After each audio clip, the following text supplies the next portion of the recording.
Hey guys, welcome to another episode of Kings and Queen City. I'm here with my co-host Ed Pugh. Hey guys, Ed Pugh here with you. Hey, thanks for joining us for yet another episode of the Kings and Queen City podcast. We're actually really lucky today. We've got a very good guest to be in the studio with us, physically here with us. Even do people normally, are they in the studio when they say they have their guest? Because he's actually here with us today. That's pretty cool. I think that normally when you're on the radio, I don't think they're actually in the studio. I think it's like a remote location. Hey, Tony, thanks for being with us today. And they're just calling in, right? Well, no, they're not even calling in. It's like the pre-recorded answers, and you have to form the question to meet the pre-recorded answer. That's what all the stars do. I've heard that. But hey, guys, sorry, we're getting a little sidetracked here. Actually, in studio today, we have John Hyre. Hey, John, say hi to everyone. How you doing? John is with us today as he's in town educating a lot of real estate investors in our market with his background, not only as an attorney, but also an accountant. John is not just the butt of one joke. He's the butt of almost every great joke. Right, John? Yeah, I think the only lawyer joke I can repeat on air that I like, because a lot of them you probably wouldn't appreciate me. You'd have to edit a lot of them out. Right. You heard the one about how come they decided to start experimenting on lawyers instead of lab mice? No, why'd they start? There's more lawyers than lab mice. The lab assistants don't get as attached to the lawyers as they do to the lab mice, and there's just some stuff you can't get a lab mouse to do. And that, guys, for our attorney friends out there, you all know that's true. Matter of fact, my attorney friends are those who probably party hardest, so I think that's reasonably true. We have a good following of attorney friends, and we have really good attorney friends. When I don't know about everyone else out there, but when I first got started, I was so scared of attorneys. True story. The very first closing I went to another investor's closing. I just happened to be running around with them for the day. And I was so terrified about being in the lawyer's office. I stood with my back against the wall in the corner, trying to be as non-observable as possible because I was terrified about being in the lawyer's office, where now, I stop by my lawyer's office twice a week and bring him donuts just to stop in and say hi because we have such a great relationship with them. Absolutely. And I think one of the things that we've learned is that your attorneys, and in John's case, John, your attorneys and your accountants become very valuable members of your team and can best serve you when they really understand your business effectively. But John, first, thanks for being on the podcast. We appreciate you being here. Before we get into the content, I wanted to acknowledge, as I've gotten to know you, you and I actually have two things in common. So the first is I like to give people spoilers to movies as well. So John was talking about an experience off air, and I'll share mine on air, which is I went to go see the movie Lincoln. I don't know, that came out 2006, 2008, and I'm sitting on a bench waiting for it to start, and a young couple walks up, and they sit next to me, and they have their popcorn, and I lean over to them, guys, I think he dies at the end. And the girl, to her credit, she goes, oh my God, you're right. So it was a great moment. The other thing I know about John is he and I both are people who like to go through a lot of challenges in life, and that we've chosen to take life partners who are Latinas. Oh, you poor man. Yeah. I didn't notice the limp when you walked in. Yeah, I cover it really well. She's taught me not to allow people to see it in public. All right, guys, but getting back to the subject matter, John, we want to welcome you for being on the podcast today. One of the things that you have a lot of depth about that real estate investors often find mystifying is this whole idea of self-directed IRAs. So maybe just on the surface, can you tell us about what a self-directed IRA is? Well, it's a retirement account. You look at it as just another entity. It's similar to a trust, or it is a trust or an LLC. You put money in it, you get a tax deduction. As long as you follow certain rules, including keeping the money in it, it grows without taxation, which people underestimate what that means. That is net present value, millions and millions and millions of dollars. Then the money comes out either taxable or tax-free, depending on what kind it is. Now, I prefer the tax-free version, so I forego the deduction up front. I use a Roth. Money grows. It comes out tax-free in the end. So just think of, if I could have an LLC that made it so that I pay no tax, wouldn't that be cool? That's essentially what an IRA or a 401k will do for you. John, that's an interesting point you make. I was recently on a Facebook post having a discussion about that if I had a Roth versus a traditional, that well, I'm paying a 30% tax either way, it's going to grow proportionally, and 30% of the growth is going to be the same discount. And the part that people miss is the time value of money. Why don't you talk about how specifically, what is the difference between me putting $100,000 in a traditional or $100,000 in a Roth, and why is that so important? Here's an easy analogy. Would you rather pay tax on the acorn today or on the oak tree later? And then the question becomes, well, how big is the oak tree going to be? And I'm going to throw it back at you. Your acorn is your contribution to the account. Everybody wants a tax deduction now, and they're thinking about now. But if you, instead of taking a tax deduction now, which I know it hurts to let that go, but if you grow inside fast enough, let's say 12% or greater, which most of the people we deal with, that's a trivial number for them. The oak tree is going to be so big later, you're way better off paying a little bit of tax now on the tiny contribution and not paying tax on the oak tree later. So it depends, how fast are you going to grow? And John, as you're working with clients, obviously, you've been in your practice for some period of time. So you've seen folks who have taken your advice and now they're kind of living in a state where they're really benefiting from the advice you gave them. How are they adjusting tax planning strategies now that they're taking draws out of that money? And are you seeing them be in these exceptionally low tax brackets, or are they have tax brackets that are a little higher than you'd planned, or what's the effect you're seeing now? I think a lot of the time we've always assumed that when you're older, your tax bracket's going to drop. You retire, you stop working, you don't have as much income. Therefore, tax deferred isn't so bad if that ends up being the case. But here's what we're seeing. It's not the case. People are working way longer. We have better tech, better health. People want to work longer. It adds meaning to their lives, especially the type of people I deal with. Some entrepreneurs, when they stop working, they die. Literally, they just die. Well, you have Ed wearing the Charlie Brown shirt today, and he reminds me that the Charlie Brown, the Peanuts author, the day he published his last cartoon, he passed away that day. So literally, the next day was his obituary in the paper because he was done. He had completed his meaning in life, and that attributes to so many entrepreneurs. Yeah. So I'll tell you what we're seeing. The bracket doesn't necessarily drop. They don't necessarily ever stop working, especially for entrepreneurs, right? It's one thing if you work for government and you're done and you're tired and you just say, the heck with it. But entrepreneurs and their mindset and their personality, a lot of them do not and should not quit. And so the Roth has even more value for them because their bracket doesn't drop. So the distributions coming out of the Roth tax-free matter more. And let me add to that, a lot of them never take distributions. A Roth IRA does not force distributions. And for a lot of these guys, look, I live off of 20% of my law practice income. Every penny I invest is just going to get reinvested. So for me, having it inside of an IRA or a 401k or a health savings account, it doesn't hurt me because I was never going to touch that money anyway. And so we're seeing, I think, changing both how people look at things, but also our class of people look at things very distinct from the norm. John, that's a really interesting observation. And when you look at the people who are these clients who now are not taking distributions, how are they talking about their family planning and like the real estate planning things? I mean, now they've got substantial nest eggs. These people aren't handing their families just a $20,000 life insurance policy to cover, funeral expenses. Or inheriting a car or something small. Right. I mean, they're really handing sizable, valuable business entities to their families. How are they managing that? It depends. First of all, a lot of them aren't handing it over. A lot of them look at the family and say, we don't want you to be a Lindsay Lohan or a Paris Hilton, and money ruins a lot of perfectly good people. So for the ones who do pass on things to the kids, I'd say a couple things occur. A, it's probably a surprise to the kids. They're told their whole lives, it's the millionaire next door. Sure. Sometimes they don't realize how much money is involved, and that's intentional. The parents don't want to spoil them. They don't give them an expectation or an entitlement so that when it does come, it's a surprise. And if it does come, it'll only go to the worthy ones. And you'd be amazed at how much of the money these entrepreneurs do leave to charity. These are normally very generous people. They're grateful for what they have, the opportunity they had to build something. And a lot of the time, the way they express that gratitude is by giving.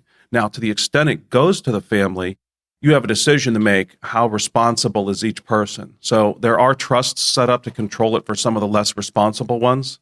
The Roth IRAs in particular can live on. If you inherit a Roth IRA, it's a magical, wonderful, glorious thing. And the Congress has looked at cutting the benefit, but they haven't so far. If you inherit a Roth IRA, you can take money tax-free from day one. You don't have to be 59 and a half. That's huge. If let's say my great-grandchildren inherit, which I intend for them to do, they can run, if they're diligent, their whole real estate lives through that entity and not pay tax for their whole lives. It's incredible. I mean, it is just really incredible the difference that specific vehicle can provide to not just you, not just your children, but just a complete legacy of giving and growing and sharing. And it's exactly, you make a great point. It's exactly the opposite of the media narrative of who these individuals are. Yeah, basically, if you just take the opposite position of the media narrative on anything, you'll probably get it right. Within 98% certainty, right? Yeah. You guys will learn with an accountant, it's never 100%, but this is as close to certain as we get. You got it. Yeah, John. So for context, our last episode was it's never always. And just about how often when we as entrepreneurs or we as business owners make very specific generalizations or make absolute statements that they're never always right. All you do about a given group is make bad generalizations. And here's what's lacking in both cases: balance. There's good and bad in everything. We can generalize. The key is this: the generalization has to be accurate. And as you said, we understand it doesn't apply to every individual. Right. That's why it's called a generalization. Hello. I love it. So one of the reasons, John, we wanted to have you on the air, in our audience, we get a lot of questions from people who are looking to develop private money relationships, and it becomes this really mystic thing for them. And it's kind of strange for us why it's mystic, and I think they just don't understand some principles. So one of the things we're trying to do on the podcast is share those details with them. When you're looking at folks with an IRA, when I see them, I instantly think, hey, that's probably a funding partner for me. I probably need to help them understand the benefits of funding my real estate investment through their IRA. As you look at folks with IRA, how do you think about it? From a funding standpoint, first of all, I divide the world into two. The real estate investors who have IRAs and will fund out of them. The good news is they usually know what they're doing in terms of the IRA rules. The bad news is they usually start at a much higher rate. They know what they can get, right? Oh, I mean, it's just the nature of it. If you're a buddy, it'll be 12% and no points or anything like that added to it. Then you're dealing with civilians, and you flip the burden. Civilians are much cheaper to deal with. Your normal non-real estate accountants, lawyers, doctors, etc. So the good news is they're cheaper to deal with. If you offer them 12%, they're going to run screaming. They're going to think it's a ripoff. You got to get them to negotiate you up to 7 or 8% and start something lower. But they won't know much about self-directed IRAs, how they work, or what they can do with them. And you have a responsibility, because one of the rules with an IRA is if you commit what's known as a prohibited transaction, you blow up the IRA, and that's bad for business. Blowing up somebody's retirement account, which what I mean by blowing up, the retirement account ceases to exist, the money comes out, and about half of it goes to the government. That would be highly negative. And for those folks out there who don't know anything that we're talking about, basically they get sent a tax form that claims that all of the money that was in their IRA was income they earned in that year. So if you want to do that to a buddy, definitely, go through a process where you've caused them to do a prohibited transaction or something. They're really going to appreciate you after that. So you got to learn those rules. Look at two basic examples. One, your IRA can't do business with ancestors, descendants, or your spouse. So if your IRA lends your wife or your mom money, you just destroyed it. That's a prohibited transaction. It blows up. Another example is when you're borrowing from a hard money lender, don't joint venture with the same person. If you borrow from their IRA and you joint venture with them separately with their regular money outside the IRA, for reasons that are technical, I'm not going to go into the code sections and all that because you're all still awake, but that would blow up the IRA. Joint venturing with certain types of partners you can't do. So if you're going to borrow money from someone's IRA, I think you want to be a decent American, be responsible, be a good business person, and not blow it up. So you got to get to know those rules. Absolutely. And one of the things that's key, guys, is that you have references where you can look to continue to educate yourself. So, John, I'm going to go ahead and plug one thing for you right off the bat, which is, guys, if you haven't checked out John's website, IRAlawyer.com, check that out. There's a bunch of great blog posts out there, a bunch of checklists, and even some newsletters on there that'll help you to become more aware of these processes and how you can continue to stay ahead of regulation on this approach. Let me add an additional plug. I'm a lawyer. It's what I do. The website realestatetaxlaw.com points to the same place and it tells you what else I do. So while we're talking about IRAs, I do a lot of setting up entities, choice of entity, saving taxes for real estate investors. So it's IRAlawyer.com, but also realestatetaxlaw.com. And I think it kind of tells you what I do. Guys, and when John gives you this type of advice and these types of resources, definitely take him up on that. His hourly rate is significant because the strategies and approaches that he teaches are very, very sophisticated and sound. And save you far more than I bill you. That's just like it's capitalism. Same thing when you investors are doing something. If someone's not better off for having given you money, if they don't want what you're giving more than they want the money, they don't part ways with the money. Same thing here. I got to save you 10 to 40 times what I bill you, or it's not happening. Absolutely. And guys, off air, we've spent some time getting to know John, and he shared a really simple example of where he found $90,000 of a deduction that was a very simple thing that someone's attorney had missed on just, again, simple review of tax strategy. There's so many people that we have that reach out to us and say, Ed and Taylor, but I'm not making any money in the market. As a capitalist, I can tell you it's because you're not providing value to the market. The market has no choice but to reward you the value that you put into the market. So when John's able to charge these rates and people pay it, it's because he's providing that value. So we hear people all the time, well, what does your lawyer charge by the hour? I literally don't know what my lawyer charges. And my lawyer actually, one time I told him that, and he tried to pull out the paperwork and show it to me. I'm like, no. You don't understand. I don't know what you charge because I don't care to know, because the value that you supply me is significantly greater than whatever it is you charge me. And so I don't have the incentive. John, if you're my lawyer and I have to go back and look at, well, was that hour really well spent? We're probably not the right fit because you're not providing the value to me. Your clients, however, they're not going back and looking, well, he billed me 4.5 hours and it was really only 3, because you're providing that value. It's that simple, and the market will reward you for those activities. Those are the clients we keep. We do get a lot of real estate investors who they negotiate everything and they try and beat me down on price. And I just tell them, guys, I'm not in foreclosure. I haven't gotten a divorce and I haven't lost my job. I'm not what you would consider motivated. Stop it. Right. You came to me. You need my service. The rate for my services are X. And Taylor, you make a great point and observation about cost matters in the absence of value, right? When we have value, cost is irrelevant. If I'm getting 40 times my investment, that's an investment. It's not a cost.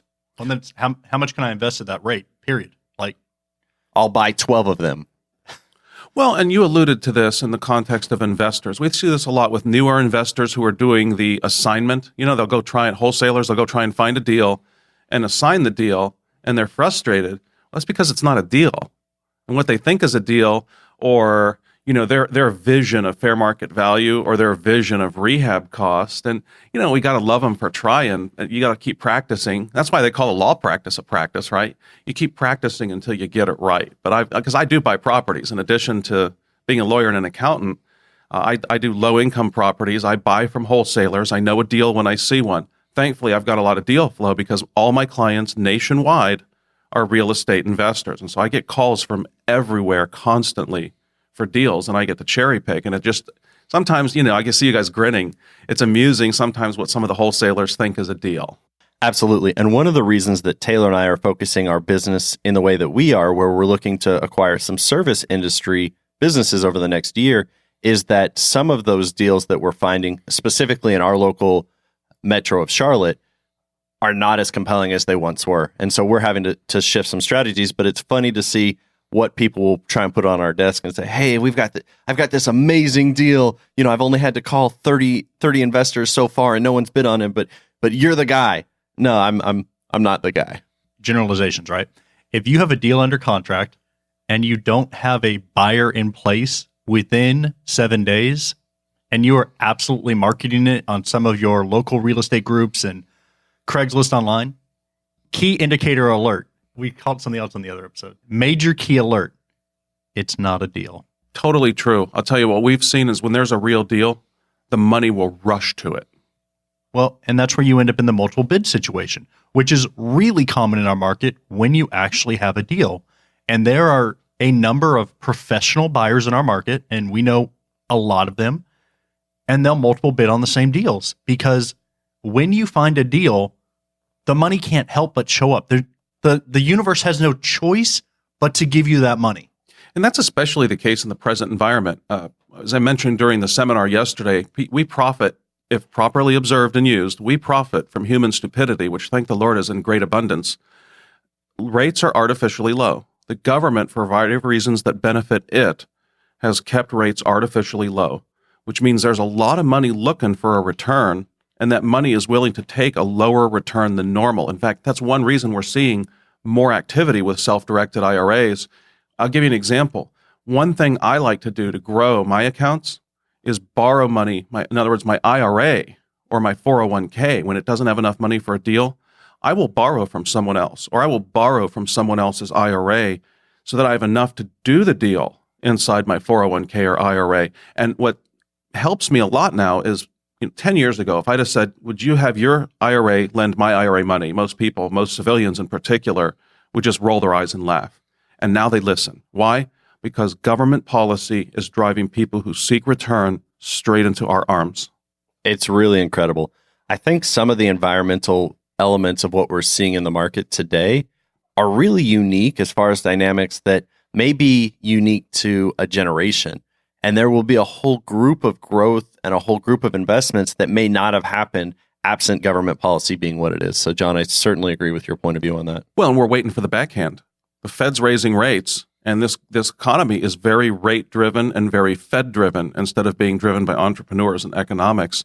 So at some point, that chicken's going to come home to roost, and there'll be opportunities for us. But I also think we're going to be a longer time getting out of it now because they're out of policy tools. Right. And so, for those of you who are listening, the Fed has a couple of levers they can pull. And the problem is they've really rolled the levers down to levels that are hard for them to adjust back off of. And that's one of the reasons that you see these rate movements happening so quickly is they're trying to put more ammo back into the magazine so that if a problem comes, they can fire some shots. The problem is the Fed trying to put more ammo in the magazine by raising rates is exactly what will cause us to need lower rates. They've really worked themselves into a nasty little corner. The problem here is that we don't have the free market dictating as an absolute capitalist society. If we did, we literally would have no need for any of the regulation or any of this type of price fixing infrastructure type stuff. And so them coming back off that is very difficult to do. We're actually expecting the Fed to raise the rate up to 3 times this year. So the opportunities for us as entrepreneurs and us as real estate professionals is going to be huge. As these rates adjust up, anyone with an adjustable rate mortgage is going to see their payments rise dramatically when they've experienced these historically low rates for a very extended amount of time because the government held those rates down artificially. Let me rewind a minute to the beginning of that statement and translate something for people. When you hear the market and when you hear capitalism, most of you have negative connotations with that because you've been taught to. Let me translate to you what that really means.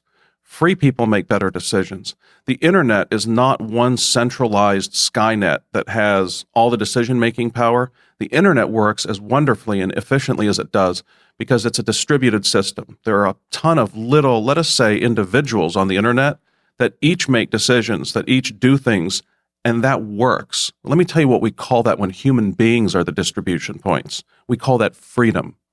That's what that means. If we were a free society where you could truly make your own decision on what's best for you, and you have 300 million people doing that, and they're not always going to be right. People make mistakes, but the point is they make a lot less mistakes that way. It's way more efficient. What does efficient mean? It means more wealth for everybody, more healthcare, more technology, more free time. So I just wanted to translate, what does that really mean? Because the market and capitalism are such dry terms. That's important because real estate investors do not fight for freedom, and they're too cheap to contribute to the fight for politics or liberty. And I think that's a big mistake. You've been gifted something unique, really, in history, and we need to protect it. So, guys, I think that discussion is really interesting of how are we continuing to better ourselves, and really tying back to one of our roles as real estate investors or as business individuals is learning how to solve problems, is to educate ourselves about how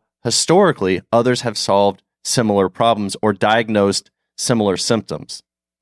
And so in the context of our role as real estate investors and often the relationships with our private money individuals is often the role of an educator. So we don't go and we're not selling individuals about their interest in investing with us, and we're not selling them a specific deal, but we're educating them on the benefits of using their IRAs, their Roth IRAs, their 401ks, and using them effectively to dynamically change the trajectory of their investment profile. Sorry, I may have gotten a little theoretical there, but what we do as real estate investors and as business owners in general is share the benefits of what these individuals can do if they educate themselves about the tools that are available to them. And John, that's one of the main focuses of your business, is educating people about a specific approach. And then the great thing about your business is you get to go then tactically do a lot of those things too. Let me give an example because I think a lot of people learn better with a picture or an example. The one I mentioned at the meeting, if you do one buy, rehab, and sell deal per year in your Roth 401k, one per year. Let's say you start with $100,000, your return rate on each deal is 30%. If you do 10 of those, one a year for 10 years in a Roth account, compare it to paying 35% tax. Now, some of you think you may not be in that bracket. Remember to include state tax and remember to include Social Security tax. I think a lot more of you are in that bracket than think you're in that bracket. If you do the math on that, at the end of 10 years, taxable, you got about $600,000. If you're non-taxable, you're doing it through a Roth, you got about $1.4 million from 10 deals. That's the difference. And then, John, you shared, so if you compound that then later, right? So for 10 years, you do deals. That's the difference. And just one deal a year. And, if you're listening to this podcast, you're the type of person who can do one deal a year, right? I mean, if you are listening to this podcast, you're listening to it because you have an interest in real estate investing. I would say that if you can't do a deal a year, you're not a real estate investor to begin with. You've got a hobby that's real estate. So yeah, if you can't do one deal a year, hang up the podcast now. But then, John, you talked about then that even compounds later, right? If I allow those monies to then continue to grow, we've talked about improvements in technology. We've talked about improvements in health. If I'm not taking distributions from this money, the growth rate becomes ridiculous. Well, as we talked about in that example, if for another 10 years you invest at 12%, you get tired of doing the buy, rehab, and sell. You get a little more passive, which 12% if you're hands-on in a rental or discounted notes or hard money lending or whatever it is you do, is not that hard to get. And you reinvest the money, meaning you're not taking distributions. 10 years of that, and those accounts are going to grow. If I remember the numbers right, it was about $4 million in the Roth and about $1.4 million in the taxable account. Now think about that. If let's say at the end of 20 years, you've got those numbers and you retire, invested at 12%, but now you're actually taking the money. You're living off that 12%. Out of one account, you're pulling about $110,000 a year after taxes. Out of the tax-free account, out of the Roth, you're pulling $500,000 a year. So it's a $400,000 a year difference from one variable. How did you invest in a tax-free account or not? The only actual variable there wasn't the compound interest on the back end of the back 10 years. It was the compounded interest of the first 10 years of taking it tax-free or not. No, I think both of those play in. They each add a specific number. The only variable is, did you pay tax or did you not? And people, you might add up the numbers and say, wait a minute, I added up the numbers, John. I added up what 35% of tax on each deal is, and that's smaller than the difference. But remember, once the government takes the money, it doesn't grow. It doesn't have little soldiers for you to continue to deploy. The gold stops having babies once the government takes it from you. That's the compounding that is seized from you, that if you invest correctly through these tax-free accounts, that compounding is huge. We've all heard it, but I don't think people internalize it until you hear the numbers. So who does this work for? Look, if you're living off of every nickel you're making from real estate, this is something to keep in the back of your mind in terms of your investing in it, but it's still something to know in terms of accessing other people's money. You got to know these rules. But who's this really for in terms of investing in these accounts? I'd say two groups of people. A, the people who have some investment money they're not going to touch, they're just going to keep reinvesting it. Now that's me. I live off my law practice, so my investment money, I'm never going to touch it. It continues to grow. I'm going to continue to reinvest it. If that describes at least part of your portfolio, some of it is not money you need to live on, you're insane for not doing what I'm talking about. You're crazy for not using a Roth. The other category of people, if they're listening, which don't tend to be big demographically in terms of podcasts, but let's mention them because there'll be a few or you may know a few. If you're 60 or older, when you're allowed to take money out of these accounts tax-free, you can do, for example, a flip in a Roth IRA or Roth 401k or a health savings account or a Coverdale educational savings account. When can you take the money out on the retirement account side? On the Roths, if you're 60, you do the flip. 10 minutes after the closing, the IRA or the 401k can distribute the profit to you tax-free. So if you're 60 and over and not doing these deals actively day to day, even if you need the money, and in fact, I would say especially if you need the money in your pocket right away, you're missing out. That's what this means. Absolutely. And the crazy part is there are people out there, Taylor and I know them, who are in the market who meet, especially that 60 and over demographic, who aren't using these strategies. And you look at them and you just kind of scratch your head. Guys, if you just talked to someone like John, got some advice, a little bit of help on structure, not a lot, just a little bit of help on structure, it would make a dramatic difference in your lifestyle. And it's been done. This is not fantasy. It's not as well known as you would think, but I'll tell you what did make it somewhat well known. Mitt Romney. Mitt Romney took a SEP. It's a sort of super IRA. He put about 25 grand a year in it. Depending on when you take the snapshot, the value of that IRA is 20 to 100 million. Don't take my word for it. Google Mitt Romney IRA investment. Dude was a genius. He was 20, 30 years ahead of his time. This is not imaginary. So, John, the strategies you're suggesting here, like the individual isn't forging new roads here. You know, all they're going to have to do is follow the guideposts that you're going to put out, and they just move forward and do exactly the same thing that someone very, very effective has already done. The path has been cleared, but it is a path not well trodden. And that's why you don't hear about it as much as you otherwise might. Absolutely. And for those who are out there, definitely seek good legal advice on this subject. But what you need to know is you need to even know the questions to ask your legal counsel or your accountants or those people who are helping you with these things to make sure that you do it effectively. But yeah, I mean, if you're over 60 out there and you're flipping, and gosh, Taylor, I'm thinking of like 3 couples in our market who are exactly this. But if you guys are doing that, you need to seek good legal advice, and it's going to pay for itself instantly going to pay for the services. Let me give you an example. Now, this is a larger guy, so I don't want to imply that if you're small, this doesn't work for you. Actually, it's easier to make it work if you're small. It's harder to make it work if you're large. But I have a client who does about 200 buy, rehab, and sell deals per year. As you can imagine, he's got a pretty good-sized staff and a pretty good-sized operation in order to get that kind of volume. He's obviously in the highest tax bracket. He's way into the highest tax bracket. We're talking 37% federal. Here's what we did for him. We set up a C corporation, especially under the new rules, these new tax laws, awesome for investors. I did a whole separate webinar on the new tax law for investors because it is awesome for them. It's very business friendly. Hey, John, and real quick, where can folks find that information if they're looking for it? Email me, John Hyre, JohnHyre at realestatetaxlaw.com, and ask about the new tax law webinar.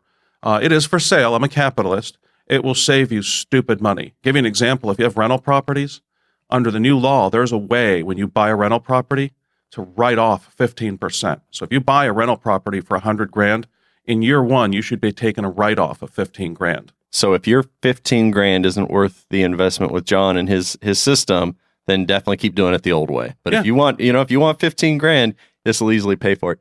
But John, you were sharing with us, you have a guy who's doing 200 flips in the system. What's that look like? So here's where he's at. We set up a C corporation that is 100% owned by his Roth 401k. The C corporation is going to be doing about 100 of those 200 flips a year. And he did the things he had to do. He's moving staff from his existing business into that C corporation, segregating things because you don't want to commingle IRA and personal assets or 401k and personal assets.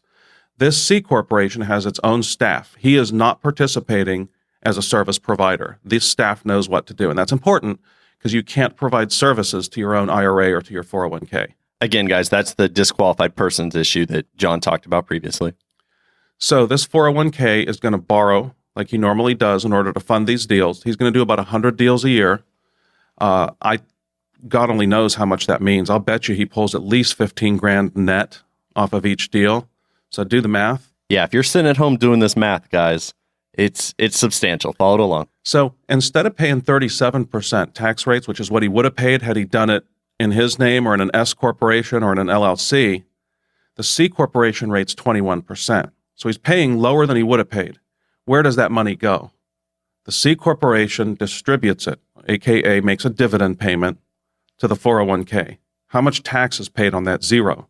So that's important because C corporations are normally double taxed, but when it's owned by a 401k or an IRA, there's no double tax. There's no second layer of tax. So he paid less money than he would have on these deals, 21% instead of 37%, and the money is feeding into a Roth account where it grows tax-free and comes out tax-free. So let's say he uses that money in his 401k to go buy rentals and cash flow. How much does he pay on the net rental income? Or let's say he does a bunch of hard money lending with that. How much does he pay on the hard money lending? Zero. This is sweet. I grossly undercharged him. Guys, just for those who are following at home, simple math. 15,000, 100 flips, that's 1.5 million. When we look at 16-point differential, so what's 16% of? Yeah, you guys, it's something on the scale of like $240,000. And that's before we even consider the Roth component. So just on the straight taxes, that's what we saved him. And he's getting to dump the money into a tax-free account. So what's the value of the future earnings never being taxed? Again, if you're sitting at home, your jaw's on the floor, and you're understanding the value of these types of approaches, you guys can understand why we were so excited to be able to have John on the podcast to share this with you. If you're not interested in making an extra $250,000 tax-free and then sending those little, John used a metaphor earlier, if not sending those little soldiers to work for you, then yeah, hang up the podcast now. If you guys are excited about those approaches, let's definitely have you check out the resources that we've talked about. Reach out to someone like John and make sure you're using the most effective approaches possible. Hey, John, really appreciate you being on the podcast today. Where can people reach you, and what type of deals are you looking for? Okay, so I can be reached at, I think the easiest one is IRAlawyer.com, but you can also link through realestatetaxlaw.com. It goes to the same place. What kind of deals do I look for? Whatever makes sense. I've got connections, so if I don't have enough, I'll probably put together a small syndicate. What I traditionally go for are low-income properties. I'm still buying single-family houses. I just signed up on one, $25,000, rents for $620, and $25,000's all in with the rehab and everything. It's a minor rehab. The tenant's been there for 5 years. This particular wholesaler knows that because of my practice, I'm fairly passive. So he doesn't usually send me total rehabs or something that's empty. He really saves the ones for me that have a tenant that's been in there for a little bit. But I'll look at anything. I mean, there's still deals out there. I'm blessed to have the contacts I do. All my clients nationwide are real estate investors. I get awesome deal flow across my desk. For those of you who are out there and didn't hear what John said, he said, even if it doesn't fit my needs, I know a lot of real estate investors. So definitely, guys, if you're finding deals out there that you're having trouble finding funding for, that are real deals, right? That are real deals. We talked about that, but definitely reach out to John. Again, it's IRAlawyer.com. You can find him there. If you just Google John Hyre, a lot of this will pop up. He's really published a lot of stuff, and he's out there in places you can find him. So that's perfect. Taylor, where can folks find us? If you're looking for the Kings in Queen City, you can find us on YouTube, Instagram, and Facebook. And we invite you to subscribe or follow us on the various social media outlets. Guys, and then the last thing we would share with you is definitely check out what we're doing with The Kingdom Real Estate. We're just about to launch The Kingdom Real Estate 3.0. So if you're looking for real estate mentoring or a community that is going to support your growth in that space, definitely check us out. We're really excited about what we've learned over the last 2 years as we've been working on that project and what is to come there. So definitely check us out there. Look forward to seeing you guys next week. Thanks for your time. Thanks, guys.